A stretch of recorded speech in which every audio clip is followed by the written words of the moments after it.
পাপীর দেহ পোকায় খায়, ধর্ষকদের ঠাঁই হবে না এই বাংলায়। হারকিউলিস। কি করবো স্যার? এই হারকিউলিস এমন ভাবে মার্ডার করে ও কোনো প্রমাণই রাখে না, যেটা দ্বারা আমরা ওরে খুঁজে পাবো।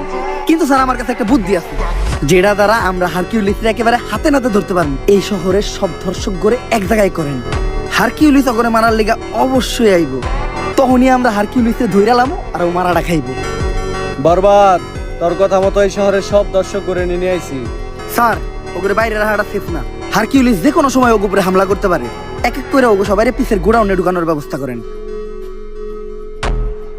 স্যার, বাইরে তো আমরা আছি, ওখানে ভিতর থেকে সেফটি দেওয়ার লেগেও কাউরে দরকার নাই, তোরা বাইরে পাহারা দে, আমি ভিতরে ব্যাপারটা দেখতাছি।